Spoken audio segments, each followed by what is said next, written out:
The Crimean War is often referred to as the first modern war, in which the military used modern technologies such as explosive shells, railways and telegraphs. I find this hard to agree with due to the lack of automatic weapons, submarines and, above all, aircraft. Surely that dubious title must belong to the war of 1914-1918.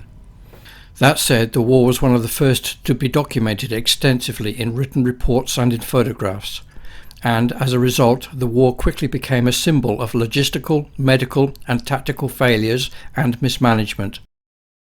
The reaction in Britain led to a demand for improvements in the army, later achieved by the Carbell reforms, and better medical care for the men, most famously achieved by nurses Mary Seacole and Florence Nightingale, who gained worldwide attention for pioneering modern nursing while treating the wounded. The causes of the Crimean War were twofold. Firstly, geopolitical. In the mid-1800s, the area was at the junction of four great empires: the Ottoman, by far the oldest and in rapid decline, the Russian, expanding and flexing its muscle, the French, attempting to regain relevance and prestige after the Napoleonic Wars, and the British, now at the zenith of its power. The Ottoman Empire, by now far from its glory days of the 1600s, was collapsing, losing much of its former territories to Russia, including the Ukraine and, importantly, the northern shores of the Black Sea. The Russian Tsar, Nicholas I, was keen for more, but this was a worry to France, who wanted to regain control of the Mediterranean, and Britain, with its interest in the region and fears that a stronger Russia would threaten India. Britain and France both promised to support the Ottomans in the event of a war, but something else was needed to tip them all over the edge. The second reason for the war was religion. The Ottoman Empire was predominantly Muslim, but within its boundaries were more than 13 million Orthodox Christians who regarded Russia and its leader, Tsar Nicholas, as their protector, upholding their right to worship the way they wished. Everything was delicately balanced until the reappearance of an old friend of European peace, a Bonaparte. Not the original, his nephew, Louis Napoleon, who overthrew the French King Louis Philippe in 1851 and became second emperor to the French in 1852. In an attempt to drum up support from the clergy in France, Louis Napoleon started to promote himself as protector of the Roman Catholic rights in the Holy Land, especially Jerusalem and Bethlehem, bringing himself into conflict with Nicholas I, who in turn suspected Napoleon of territorial ambitions in the region. The argument over who should have sovereignty over the Christians went back and forth, with alternatively France and Russia gaining the upper hand, until in May 1853 Tsar Nicholas sent an ultimatum to the Ottomans. If his demands were not met within 8 days, he would invade their Danubian provinces. Stung into action, Britain and France sent a naval force to the Dardanelles. The Russian army, with Nicholas's demands unmet, crossed the border on June the 22nd, effectively starting the first European war in nearly 40 years. The Russians halted their advance at the Danube while further negotiations took place. Ambassadors from Austria and Prussia became involved, but to no avail, and in October the Ottoman army crossed the Danube and began to drive the Russians back. Russia's next move was to order a naval attack from their base at Sebastopol on an Ottoman fleet in Sinop, a port in the Black Sea. It was a massacre. Russian explosive shells annihilated the wooden Turkish ships, and over 4,000 sailors died. When the news reached Britain, there was outrage, and support for a war came from everywhere, including Queen Victoria. In December, the British and French fleets entered the Black Sea and invited the Russians to either return to Sebastopol or fight somebody their own size. At home, the army was ordered to mobilise, and in February 10,000 men sailed from the English south coast bound for Malta, ready to aid in the defence of Constantinople if required.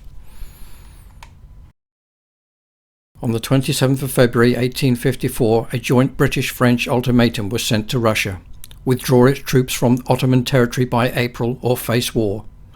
1 month later, and with no response or retreat from Russia, France, and the next day Britain, declared war. Initially, the army gathered at Scutari near the southern entrance of the Bosphorus, but then, at the request of the Turks, moved into the Black Sea to the port of Varna in modern-day Bulgaria to be nearer the Turkish-Russian fighting. But by the time they arrived, their presence was redundant. The Russians, worried by threatened Austrian involvement, withdrew its army from the disputed region, thereby complying with the Allied demands from the previous year. In a better world, that should have been the end of the matter. The Russians were out, the French and the British had backed the Ottomans, deterring them from trying again, and even the religious problem had been largely sorted out with internal agreements within the various churches. But it was not to be. Neither Tsar Nicholas nor Louis Napoleon would back down over the Christians, and the British government was riding on a wave of support for the war. So instead of everybody going home to their families, Britain and France made plans to invade Russia. Sebastopol was the goal. The Allied army left Varna in September, and not before time. Cholera and dysentery had hit the overcrowded barracks throughout the summer, and as the joint British-French-Turkish army embarked, a total of 61,000 men, they left behind 10,000 dead, 15% of their number, killed by disease, and not a single shot in anger had yet been fired. The landing site chosen by the Allied commanders was 40 miles north of Sebastopol. The landings took 4 days and were unopposed, but the city was 2 days' march to the south. On the evening of the first day, the British commander, Lord Raglan, previously known as Lord FitzRoy Somerset, Wellington's aide-de-camp in the Peninsula and at Waterloo, and his French counterpart learnt that the Russians had taken up a defensive position before the city, at the Alma Heights, just south of the Alma River. On the 20th of September 1854, the Allies made a series of disjointed attacks. The French turned the Russian left flank with an attack up cliffs that the Russians had considered impossible to climb.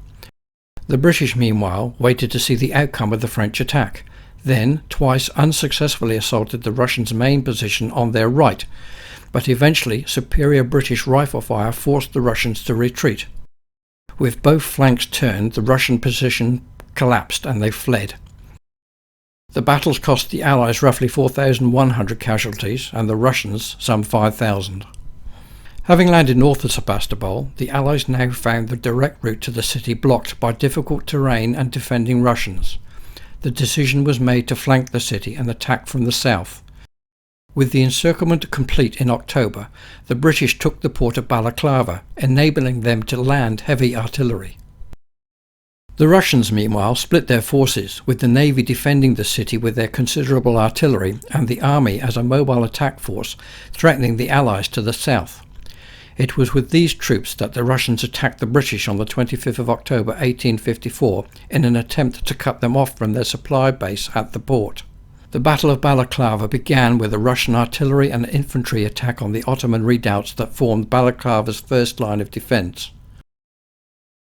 The Ottoman forces initially resisted the Russian assaults, but lacking support they were eventually forced to retreat.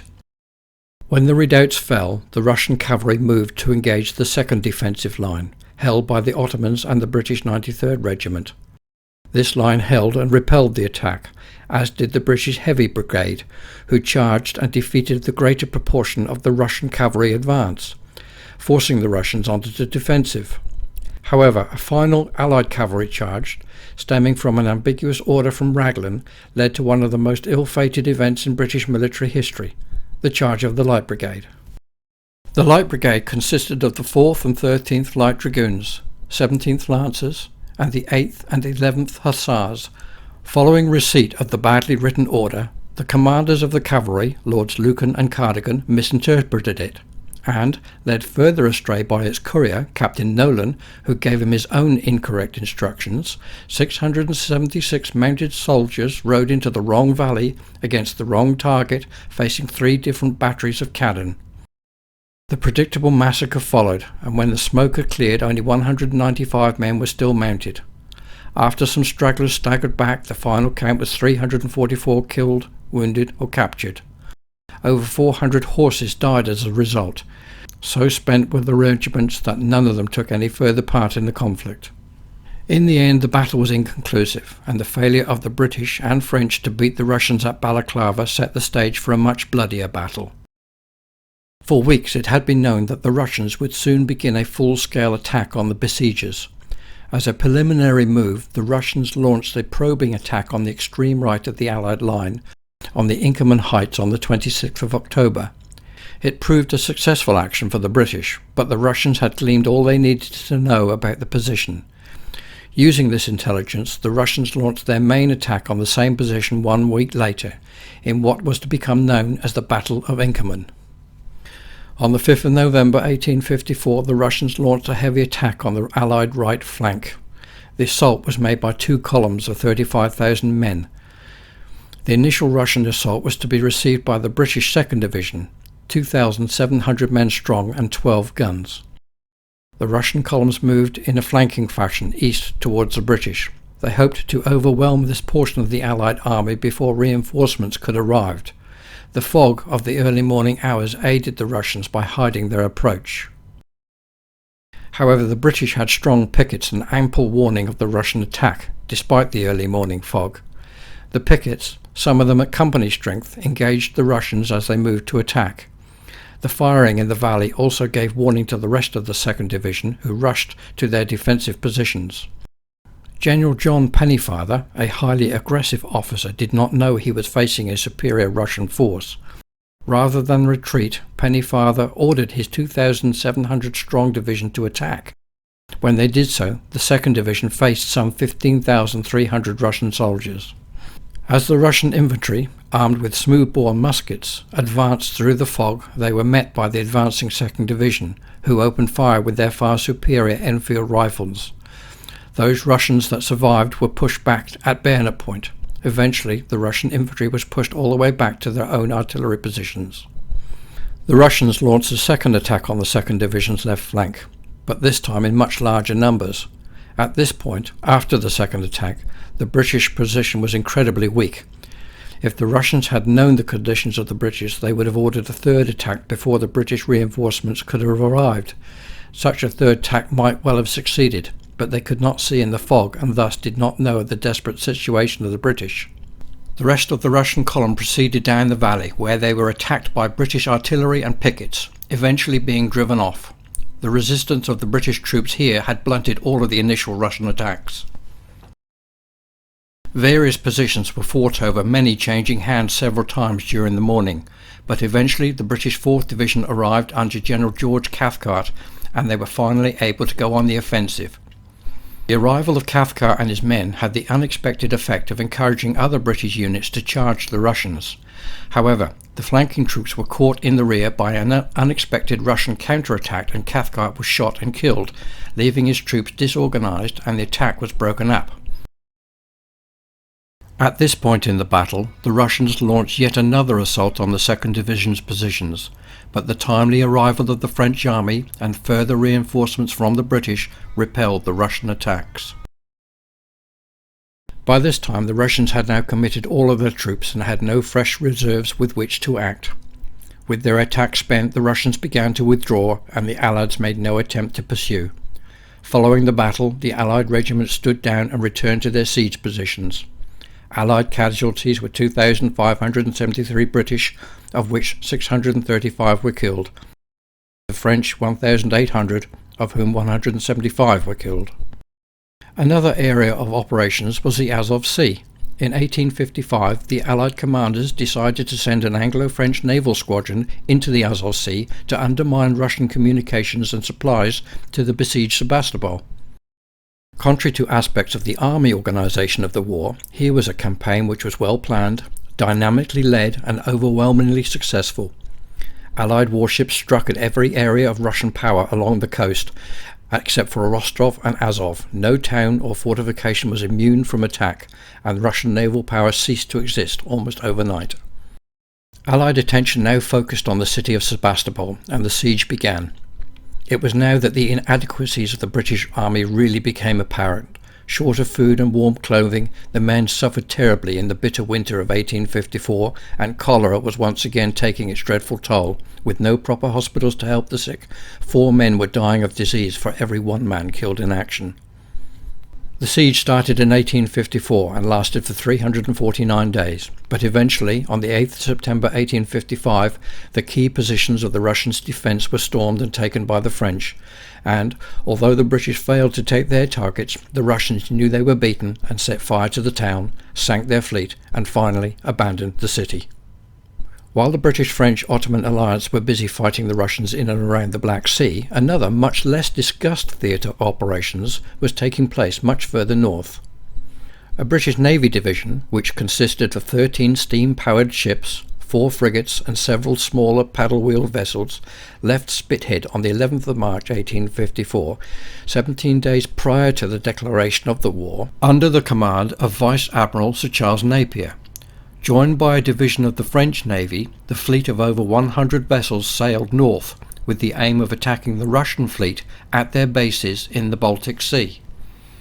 In the end, no dramatic naval battle took place. The Russians elected to fight a defensive war with their ships protected by well-armed sea forts, although a notable exception took place in August when the Allies captured and destroyed the Russian Bommerston fortress on the Åland Islands.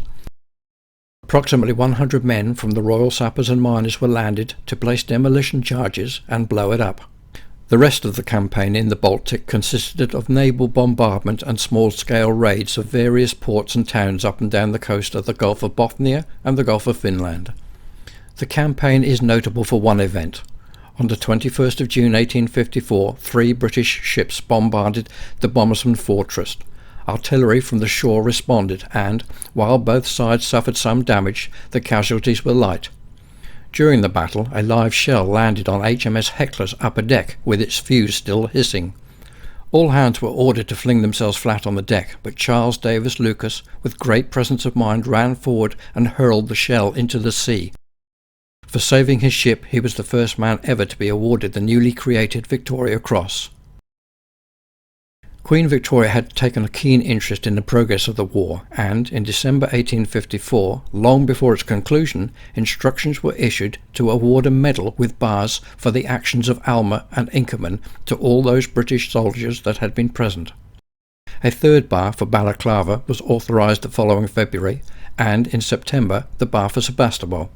Finally, in May 1856, it was announced there would be a bar for the naval actions in the Sea of Azov. The Queen met with and presented many of the returning soldiers with their medals and took time to visit the wounded in hospital. Many a serviceman's record shows the proud notation presented by the Queen alongside his name on the medal roll. The obverse of the Crimean War Medal was designed by William Wyon and bears the crowned head of a young Queen Victoria facing left with the legend Victoria Regina and the date 1854 below. The single-year date is due to the original idea to commemorate the battles of Alma and Inkerman in 1854, and therefore does not take into account the fact that the war continued on and into 1856. The reverse was designed by Benjamin Wyon, William's cousin, and features a standing Roman warrior holding a short sword in his right hand and a circular shield in front of him with his left. He is about to receive a laurel crown from a flying figure of victory, and the word Crimea is written in block capitals vertically up the left-hand side. The medal disc, made of silver, is 36 mm in diameter and suspended from its ribbon by an ornate, floriated, swivelling suspender that is unique to the Crimea medal. The ribbon, 27 mm wide, is pale blue with yellow edges. The medal is noted for its unusually ornate clasps. Each one, again made of silver, is in the form of an oak leaf with an acorn at each end, a style not used on any other British medal.